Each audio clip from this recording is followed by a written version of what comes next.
بسم الله الرحمن الرحيم الحمد لله والصلاة والسلام على رسول الله وعلى آله وصحبه أجمعين وبعد السلام عليكم ورحمة الله وبركاته. Mga brother, sister, panibagong aral na naman tungkol sa sala. Ang tatalakay natin ngayon, ito ay ang tungkol sa arkan as-salah, ang mga saligan ng sala. At kung ipapahintulot sa atin na magkakaroon ng pagkakataon, isusunod natin ang mga wajibat as-salah. Una, ang ibig sabihin ng arkan as-salah, ang mga saligan ng sala, ito ang siyang tunay na bumubuo o mga saligan ng sala na hindi magiging ganap ang sala kung ang isa sa mga ito ay hindi maisasagawa, maging ito ay sinasadya o hindi sinasadya, bagkus kinakailangang maipatupad ito o maisagawa. Kinakailangang balikan upang maging ganap ang naturang sala. Kaiba sa tinatawag na wajibat as-sala na mamaya tatalakay natin dahil ito ay maaring palampasin ng taong nagsasala at mapupunuan ng sujud as-sahu, nang ibig sabihin ang karagdagang pagpapatira pa bilang kabayaran sa naturang pagkakamali. Samantala, itong tinatawag na rukan ay kinakailangang balikan upang maisagawa ang naturang saligan upang matatanggap ang sala.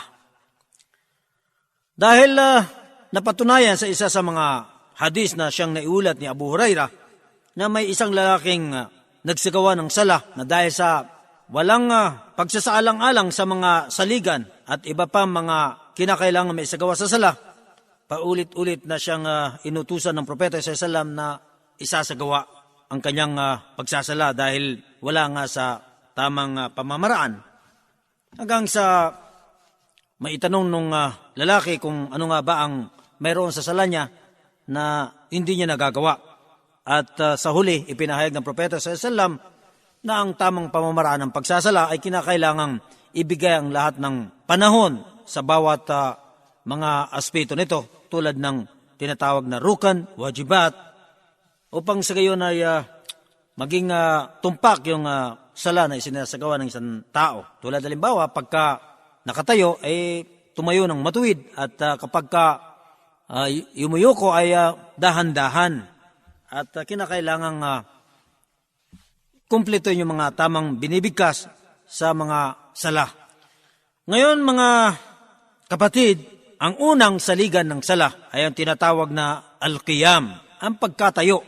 Hindi pwedeng isagawa ang sala ng hindi nakatayo, maliban na lamang sa volunteer o kusang loob na sala. Ang pinag-uusapan natin dito yung obligadong sala. Hindi pwedeng isagawa ang sala na obligado ng hindi nakatayo. Kaya kapag nagsala ang isang tao ng nakaupo, hindi matatanggap dahil isa sa mga saligan nito ay hindi niya naipatupad. Pangalawa, ang takbiratul ihram sa pamamagitan ng pagbigkas ng Allahu Akbar. Batay sa sinabi ng propeta sallallahu alaihi wasallam, wa tahrimuha at-takbir. At ang pinakasimula nito ay ang takbir, ang pagbigkas ng Allahu Akbar. At ito ay dapat na binibigkas habang nakatayo. Hindi rin pwedeng bigkasin ito ng nakayuko o hindi ganap na nakatayo. Pangatlo, ang pagbasa ng surat al-Fatiha. Batay sa sinabi ng propeta sallallahu alaihi wasallam, la salata liman lam yaqra bi Fatihatil kitab, muttafaqun alayh. Ang ibig sabihin nito, hindi matatanggap ang sala ng sino man sa inyo kung hindi niya nabasa ang al-Fatiha. At dahil dito, obligado nating mabasa ang surat al-Fatiha sa bawat raka, sa bawat tayo. Halimbawa, kung ang sala ay binubuo ng 2 raka, kinakailangan 2 beses natin ito mabasa sa bawat raka. O di kaya namang pagka ang sala ay binubuo ng 3, kinakailangan 3 beses natin mabasa ang al-Fatiha sa bawat raka. O di kaya kapag ito ay binubuo ng 4 na raka, kinakailangan mabasa ito sa bawat raka ng 4 na beses. Ito ay obligado sa imam at saka sa taong mag-isang nagsasala. Samantala, ang ma'mum, magiging obligado ito kung yung sala ay isinasagawa ng walang tinig, walang boses. At kahit pa man doon sa mga sala na malakas ang pagbigkas, mas tumpak din yung kailangan din basahin ng ma'mum ang Al-Fatiha nang sa gayon ay hindi siya masangkot ayon sa pagkakaiba ng opinyon ng mga scholar. Pangapat, yung tinatawag dito na ar-ruku', yung pagyuko sa bawat rak'ah. Kinakailangang may pagyuko sa bawat rak'ah. Dahil kung hindi, di matatanggap ang sala maliban na lamang kung ito ay babalikan. Tulad ng sinabi natin, kung ito ay nalampasan, nakaligtaan, hindi matatanggap ang salat hanggat hindi ito binabalikan. Panglima, ang pagkakatayo mula sa pagkayuko. Matapos yumuko, kinakailangang bumalik sa pagkakatayo. Isa rin yun sa mga saligan ng sala. Pang-anim, yung tinatawag dito na as-sujud, ang pagpapatirapa. Kabilang sa mga saligan ng sala ay ang magkaroon ng pagpapatirapa. Sa bawat raka ay may dalawang pagpapatirapa. Gayon din yung pag-angat sa pagpapatirapa para sa pag-upo. Yun ay isa rin sa mga saligan ng sala at gayon din yung pag-upo sa pagitan ng dalawang pagpapatirapa. Kinakailangang umupo at bago isagawa ang ikalawang pagpapatirapa. Ang ikasyam ay ang pag-upo o ang at-tashahud al-akhir, ang huling tashahud. Yun ay isa sa mga saligan ng sala at ang pangsapo ay yung pag-upo habang sinasagawa ang huling tashahud. Batay sa sinabi ng propeta sallallahu alaihi wasallam, sinabi niyang idza qa'ada ahadukum fi salatihi falyaqul at-tahiyatu lillah was-salawat wat-tayyibat. Hanggang sa kabuuan ng tashahud na ito ay sinasabi nating ito ay kabilang sa mga saligan ng sala na kailangan nating maisagawa. Ang ikalabing isa ng saligan ng sala ay ang tinatawag na at-tuma'nina, ang kapanatagan. Ito ay isa rin sa mga saligan ng sala, ang maging mapanatag, mahinahon ang taong nagsasala. Hindi yung mabilis. Kung nakatayo, kinakailangan makatayo ng matuwid. Gayon din kapag yumuyuko, dahan-dahan. Yun ang tinatawag na at-tuma'nina. Kaya nga, yung isang lalaki na nabanggit natin kanina na paulit-ulit pinasasagawa ng propeta sa sala dahil nga masyadong mabilis ang kanyang pagsasagawa ng sala. Ang ikalabing dalawa na saligan ng sala ay ang panalangin ng pagpapala sa propeta sallallahu alaihi wasallam o yung tinatawag na as-salatu ala nabi sallallahu alaihi wasallam sa huling tashahud.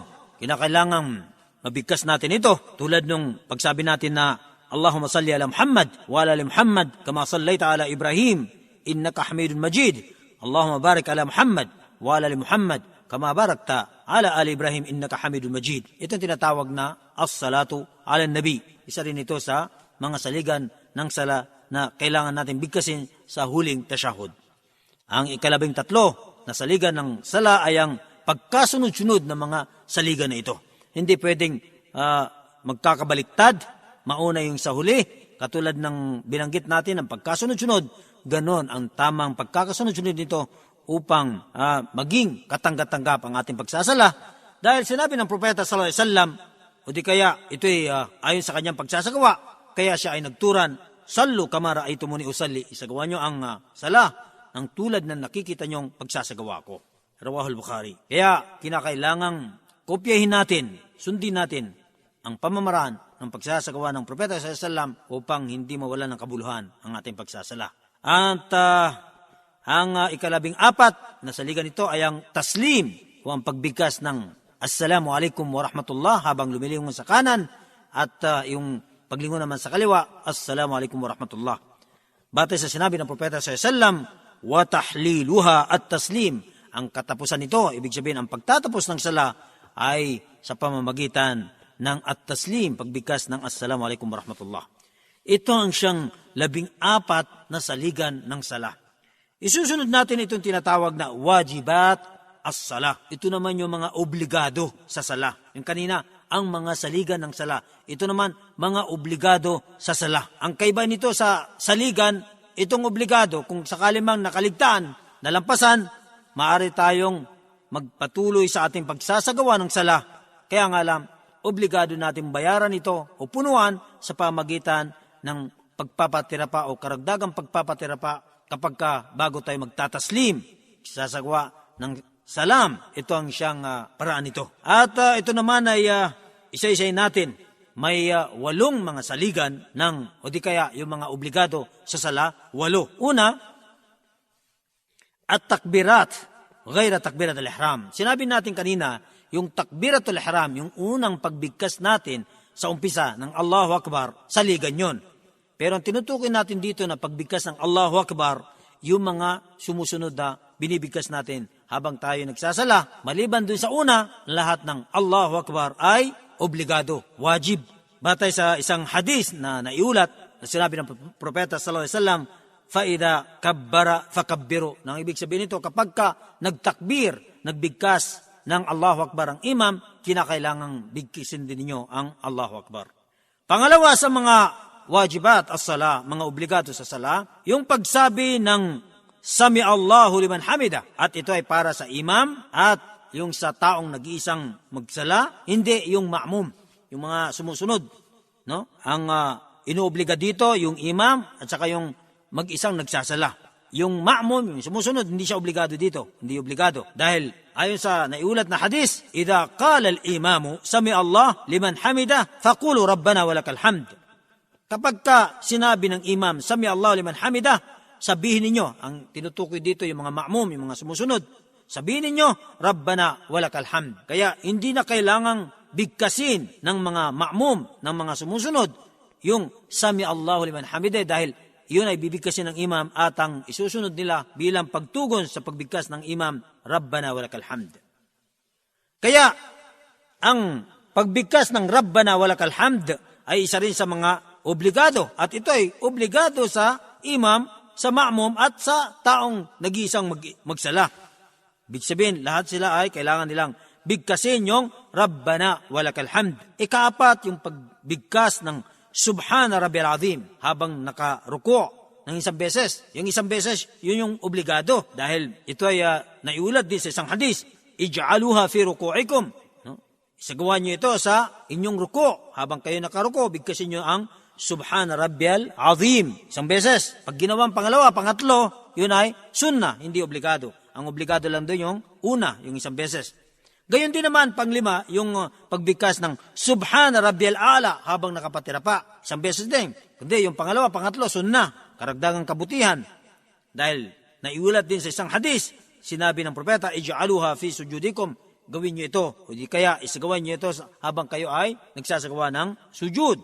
Pang-anim, yung pagbigkas ng Rabbigfirli sa pagitan ng dalawang pagpapatira pa habang nakaupo. Dahil ayon sa naiulat ni Hudhaifa, ng propeta sallallahu alaihi wasallam ay sinabasabi nito sa pagitan ng dalawang pagpapatira pa habang nakaupo, Rabbigfirli, Rabbigfirli. Ang obligado dito yung isang beses, pwedeng gawing dalawa, tatlo. Ito yung obligado, yung isang beses lang na pagbigkas, Rabbigfirli. Ang ikapito at ikawalo, ang unang tasyahud at ang pag-upo dito. Ang unang tasyahud, kanina dun sa mga saligan ng sala sinabi natin, ang huling tasyahud at ang pag-upo. Dito, obligado ang unang tasyahud at ang pag-upo. Ito yung wajib dito, obligado. Dahil ito ang ginawa ng propeta sallallahu alaihi wasallam at nanatili siya dito. At dahil ito ay nagpatira pa siya ang propeta sallallahu alaihi wasallam kapag ka ito'y nakakaligtaan niya na nagpapatunay lamang sa pagiging obligado nito. Ang isusunod natin dito ay ang tungkol sa mga sunna sa sala. Ang ibig sabihin naman ng sunna, ang ibig sabihin ng sunna ay yung mga kusang loob. Hindi siya obligado, hindi siya saligan. Kundi, pwede mong gawin, pwedeng hindi. Pag ginawa mo, may gantimpala. Pag hindi mo ginawa, sinadya mong hindi ginawa, wala kang kasalanan. Ang una nating ipapaliwanag dito ay yung tungkol sa mga sunna na salita. Yung mga binibigkas sa sala, isa-isa natin dito kung ano yung mga sunna. Una, yung pagbigkas ng dua al-istiftah, yung pambungad na panalangin. Marami itong uri, paraan. Pero dito lang tayo sa maraming gumagawa nito. At ito rin ang lagi nang matatagpuan nyo sa mga babasayang aklat. Itong babanggitin natin. Pagkatapos nating magtakbiratul ihram, Allahu Akbar, ito na bibigkasin natin. Subhanakallahumma wa bihamdik wa tabarakasmuka wa ta'ala jadduka wa la ilaha gayruk. Ito ang sunnat al-iftitah, pambungad na panalangin. Maaari nating gawin ito, maaari din naman hindi. Wala tayong kasalanan kung sakali pagka hindi natin binigkas. At ang tamang lugar nito, pagkatapos nating bigkasin sa unang takbir, Allahu Akbar, Subhanakallahumma wa bihamdika wa tabarakasmuka wa ta'ala jadduka wa la ilaha gayruk. Yan ang lugar nito. Pagkatapos, yung at-ta'awudh, ito ang isa sa mga sunnah ng sala sa pamamagitan ng pagbigkas natin ng A'udhu billahi minash shaitanir rajim. Dahil ito ay napatunayan sa propeta sallallahu ayon sa kanyang mga sinabi na hindi naman ito obligado, hindi naman siya saligan, kundi kabilang siya sa mga sunnah. Nang ibig sabihin, kung sakali mang nakaligtaan natin, huwag na nating ikabahala yon dahil hindi naman maapektuhan yung sala. Pangatlo, yung pagbasa ng sura o anumang talata sa banal na Quran pagkatapos ng Al-Fatiha sa unang raka at sa pangalawang raka. Sunna lang. Kung sakali sa unang raka, Fatiha lang. Sa pangalawang raka, Fatiha lang. Gayon din naman sa pangatlo, pang-apat, tulad ng sinabi natin kanina, wala namang problema. Sunna lang kasi yung mga sura na mga maiksi sura na binabasa, o di kay mahabang sura, o di kay ilang talata sa banal na Quran, sunna lang. Kung sakaling tayo ay magbabasa ng ibang sura o talata ng Quran, kinakailangan sa unang raka at pangalawang raka lamang natin babasahin ito. Pangapat, yung pagbigkas natin ng amin. Kabilang din ito sa mga sunnah. Pagkatapos basahin yung waladdallin, amin. Ito ay sa sala. Dahil kung hindi sa sala, halimbawa, kapag binabasa natin ang Surat Al-Fatiha nang hindi sa sala, waladdallin, hindi natin kailangan magsabi ng amin. Pero kung sa sala, mas mainam dahil karagdagan na sunnah, kabutihan, pagka binigkas natin yung amin pagkatapos ng Surat Al-Fatiha. Ang ilang pang mga karagdagan ng sunnah sa sala, yung pagbigkas natin ng Subhana Rabbil Azim. Sinabi natin kanina, yung Subhana Rabbil Azim, yung una, yun yung obligado, wajib. Pero yung pangalawa, pangatlo, hindi siya obligado, saligan, kundi sunnah. Maaari mong gawing 2, 3, o ilan sa ruko. At sa sujud naman, yung Subhana Rabbil A'la, yung una lang yung wajib. Yung pangalawa, pangatlo, o pangapat, o ilan, hanggat hindi umangat ang imam sa kanyang pagkakayuko, walang masamang, mas higit pa ito sa 3. Pero ang importante yung pangalawa, pangatlo, sunnah lang. Gayon din yung pagbigkas ng Rabbig Firli. Kapag ginawa mo itong 3, sunnah lang yung pangalawa at yung pangatlo. Ang obligado yung una. Subalit, kung idadagdag mo itong zikr na ito na ating bibigkasin, katulad halimbawa ng Allahumma gfirli, warhamni, wahdini, waafini, wa'afanni, warzukni, ito sunnah ito. Kung sakaling nagsapat ka lang sa Rabbig Firli, tumpak na. Pero kapag itutuloy mo, itong kabuuan, sunnah lang. Rabbig Firli, Allahumma gfirli, warhamni, wahdini, wa'afini, warzukni. Ang ilan pa sa mga sunnah sa sala, ang dua na lagi natin matutungayan sa mga aklat at mga pahayag ng mga scholar, yung pagbigkas natin pagkatapos ng tashahud, Allahumma inni a'udhu bika min adhabi jahannam, wa adhabil qabr, wa fitnatil mahya wal mamat, wa min syarri fitnatil mahsih ad-dajjal. Sunnah rin ito. Kung sakaling hanggang doon lang tayo sa tashahud, wala namang masama. Pero kung gusto mo ng karagdagang kabutihan, mas mainam na idadagdag mo ang dua na ito bago magtataslim. Ang isusunod nating bibigkasin dito o babanggitin ay ang mga suna na gawa. Kanina, ang sinabi natin yung mga sinasabi, yung mga sunna na sinasabi. Dito naman, yung mga sunna na ginagawa. Pag hindi mo ginawa, wala namang masama. Tama rin yung sala mo. Pero pag ginawa mo, may karagdagan na gantimpala o kabutihan. Una, yung pagtaas ng kamay sa takbiratul ihram. Habang binibigkas natin yung Allahu Akbar, itinataas natin ang ating mga kamay ng yung mga dulo ng ating daliri, ang pinakamataas nito sa tapat ng tenga at ang pinakamababa sa tapat ng balikat. Habang binibigkas natin yung Allahu Akbar. Ganun din kapag tayo magsasagawa ng ruko, magtataas tayo ng kamay. Gayon din kapag umaangat tayo mula sa pagkakayuko, magtataas tayo ng kamay. Pang-apat na lugar na kung saan tayo magtataas ng kamay, kapag tapos na tayo ng unang tashahud at tatayo tayo sa pangatlong raka, maaari ding magtaas ng kamay doon, ng tulad ng sa una na ating binanggit. Bali, may 4 na kalagayan na maaari tayo magtaas ng kamay. Una sa takbiratul ihram, pangalawa sa pagyuko, pangatlo sa pagkakaangat mula sa pagkakayuko, pang-apat ay ang pagtayo mula sa unang tashahud. Pangalawa, ang paglagay ng kamay sa dibdib na nakapatong ang kanan sa kaliwa. Ito ay sunnah. Kung sakaling hindi nilagay ng tao, wala namang sala, pagkakamali. Dahil meron din sa mga scholar na hindi naglalagay ng kamay sa dibdib. Naka-straight lang yung kanyang kamay. Pangatlo, ang pagtingin sa lugar na ating pinagpapatirapaan. Sunnah. Ang dapat sa isang taong nagsasala, hindi kung saan-saan tumitingin. Lalo na yung kung dito, sa itaas, huwag tumingala. Kundi, kinakailangan nakatutok ang ating paningin doon mismo sa lugar ng ating pinagpapatirapaan. Pang-apat, yung paghawak natin ng ating mga tuhod ng maigi. Kailangan nakabuka yung ating mga daliri upang maigi natin nahawakan ang ating mga tuhod. Ito ay sa ruko. Nakabuka ang mga daliri upang hawak natin ng maayos ang ating mga tuhod.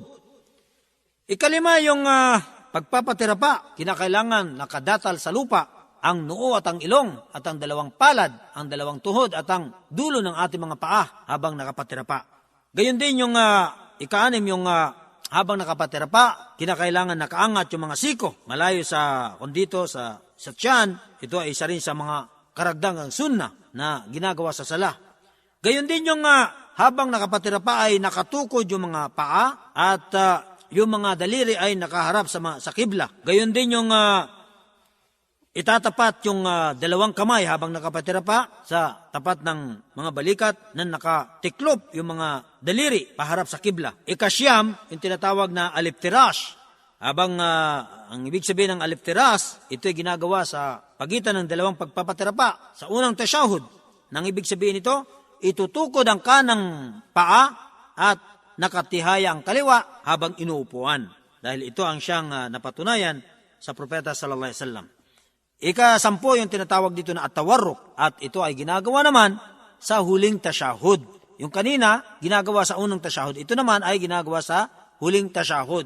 Yung pinakahuling isinasagawa na tasyahud, nang ibig sabihin ng at-tawarruk, yung itutumbok yung kanang paa at yung kaliwa naman ay ilalabas sa tabi ng hita ng kanan at yung puwet ay nakadikit sa lupa. Ito ang tinatawag na tamang pag-upo sa huling tasyahud. Kung ito ay binubuo ng 3 raka o di kaya 4, dito ito sinasagawa. Kalabing isa, ang paglagay ng mga kamay sa tuhod habang nakatikom ang mga daliri, nakaharap sa kibla at habang nakataas ang hintuturo na sinasambit ang ngalan ng Allah. Gayon din naman na kabilang sa mga sunnah ay yung paglingon sa kanan habang binibigkas ang Assalamu alaikum wa rahmatullah. Sinabi natin kanina yung Assalamu alaikum wa rahmatullah, yun ay isa sa mga saligan na kondito ng sala. Pero yung paglingon sa kanan, sa kaliwa, sunnah. Kaya para sa karagdagang sala ay kailangan natin lumingon ng kanan habang binibigkas ang Assalamu alaikum wa rahmatullah, gayon din sa kaliwa. Ang karagdagang na kailangan nating mabanggit dito ay ang mga nakakasira at ipinagbabawal sa sala. Una, ang pagkain at pag-inom. Bawal kumain at uminom habang nagsasagawa ng sala dahil masisira ang sala. Ito ay pinagkaisa ng mga scholar. Gayon din ang pagsasalita. Hindi pwedeng magsalita habang nagsasala. Ito ay ipinagbabawal. Ayon sa hadith ni Zaid ibn Arqam, wa nuhina 'anil kalam, muttafaqun alayh, at ibig sabihin ito, kami pinagbawalan ng pagsasalita habang nagsasala. Pangatlo, pagka nagdagdag o nakapagdagdag ng rukan sa mga gawa ng sinasadya, masisira ang sala. Ang ika-4, ang pagbabasa ng Quran sa ruko habang nakayuko at habang nakapatirapa. Hindi pwede magbasa ng anumang talata sa Quran, anumang Quran, habang nakayuko, ruko, at gayon din sujud, pagpapatirapa. Dahil ito ay ipinagbawal ng propeta sallallahu alaihi wasallam. Ganon din yung pagtingala. Ito ay bawal. Ipinagbawal ng propeta sallallahu alaihi wasallam na habang nagsasala ay tumitingala. Ika-6, yung paglabas ng aura. Ito ay bawal. Lumantad. Kung makita yung aura ng tao, maging lalaki man o babae. At kung ito ay yung sa mga masilang bahagi ng katawan, hindi dapat nakikita. At lalo na pagka ito ay tumagal. Pero kung panandalian lang, biglaan, agad ay natakpan ng hindi sinasadya, wala namang masama. Dahil fattakullaha mastata'atum, matakot kayo sa Allah, sabot ng inyong makaya. Hindi natin sinasadya yun. Pero yung matagal na pinababayaang nakalabas yung aura, at yung aura na yung sa masilang bahagi ng katawan, hindi nararapat. Gayon din naman yung paggalaw, pagkilos ng marami, galaw ng galaw, kilos ng kilos, nakakasira, ipinagbabawal sa sala. Gayon din naman yung pagtatawa, hindi dapat sa isang Muslim na habang nagsasala ay tumatawa o ano pa man, dahil ito ay pinagbabawal at nakakasira sa sala. Ang mga karagdagang nais nating linawin dito ay ang mga kinamumuhian sa sala. Hindi ito maganda na ginagawa ng isang taong nagsasala. Ito, napakarami ito, hindi natin kayang isa-isayin ito. Pero kung ano lang yung kaya natin banggitin dito, mabuti na, alhamdulillah. Tulad ng sinabi na dito yung pagkapikit, no? Bawal pumikit habang nagsasala. Dahil ito ay natutulad sa mga Hudyo.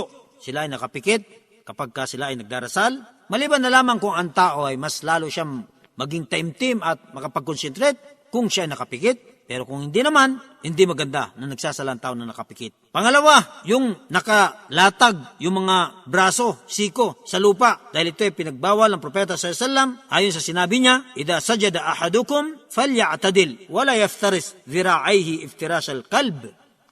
Nang ibig sabihin, kapag ang isa sa inyo ay magsasagawa ng sujud, magpapatira pa, kinakailangan maging matuwid. Ibig sabihin, yung kanyang mga braso ay kailangan nakaangat sa lupa at huwag siyang tumulad sa aso na nakalatad yung kanyang mga braso. Gayon din naman na hindi maganda, isa sa mga kinasusuklaman sa sala, yung paglalaro. May mga tao na walang pakundangang kung ano-ano yung mga tinitignan sa kamay, sa damit, relo, o ano. Ito ay hindi maganda. At kapag ito ay dumami, maapektuhan ang sala, masisira ang sala. Gayon din naman na hindi maganda ang magbasa tayo ng Al-Fatiha lang sa unang raka at saka sa pangalawa. Halimbawa, pag magsasala tayo, sa unang raka, Al-Fatiha lang. Sa pangalawang raka, Al-Fatiha lang. Hindi na tayo nagbabasa ng ilang sura o talata pagkatapos ng Al-Fatiha. Hindi maganda yun. Ang maganda, pagkatapos ng Al-Fatiha, sa unang raka, may karugtong na maiksing sura o ilang mga talata. Gayon din naman sa pangalawang raka. Yun ang tama. O di kaya, yung uulitin yung Al-Fatiha sa isang raka. Matapos mong basahin ng Al-Fatiha, tapos isusunod mo na Al-Fatiha rin, yun ay hindi maganda. Gayon din naman yung paglingon kung saan-saan, sa kabila, kanan, kaliwa, hindi ito maganda. Gayon din naman yung mga pagdadala na kung ano-anong maaaring makasagabal sa concentrate ng taong nagsasala. Cellphone, o anuman, na maaaring doon matutuon ang pansin ng taong nagsasala. Hindi maganda. Ang ilan pa sa mga dito, yung kinamumuhian, ang pagsasala na may apoy sa unahan natin, no? Dahil ito ay natutulad sa mga pagano na sumasamba sa apoy. Kaya wag tayo maglagay ng apoy sa harapan natin. Bagkus ito ay masasabing ipinagbabawal. Gayon din na kapag may nagsasalita sa unahan mo, hindi pwede. O di kaya natutulog, hindi pwede, no? Hindi maganda. At gayon din yung pagpigil sa pag-ihi at pagdumi. Kung tayo nakakaramdam ng pag-ihi, pagdumi, unahin natin. Huwag tayo magsala ng nakakaramdam tayo ng pag-ihi, pagdumi dahil mawawala yung concentrate at yun ay ipinagbabawal na kinakailangan natin maging taimtim habang tayo nagsasala. Kung kaya't ipinagbawal din na katulad din yung dito, yung siya naman pag-umpisa ng sala, pag-akam, siya rin naman ang paglagay ng pagkain. Kung ang tao ay gutom, mas mainam na una niyang kumain kaysa magsala. Kasi mawawala yung concentrate ng tao kapag magsasala siyang gutom, tapos nakita niyo yung pagkain. Pero kung hindi naman siya gutom, hindi niya kailangan yung pagkain, wala namang problema. Kahit inilapag ang pagkain, saka naman nag-akam, walang problemang magsasala. Dahil hindi naman matutuon yung kanyang concentrate, yung pansin sa pagkain dahil hindi naman niya kailangan. Ito ang mga aral na ating tinalakay sa ngayon, mga kapatid, at sana ay naging kapaki-pakinabang ito sa ating lahat. At maipatupad natin ang tamang katuruan ng ating propeta sallallahu alaihi wasallam sa pagsasagawa ng sala upang sa gayon ay maging makabuluhan ang ating pagsasakripisyo, pagpapakahirap sa pagsasagawa ng sala. Wassalamu alaikum warahmatullahi wabarakatuh.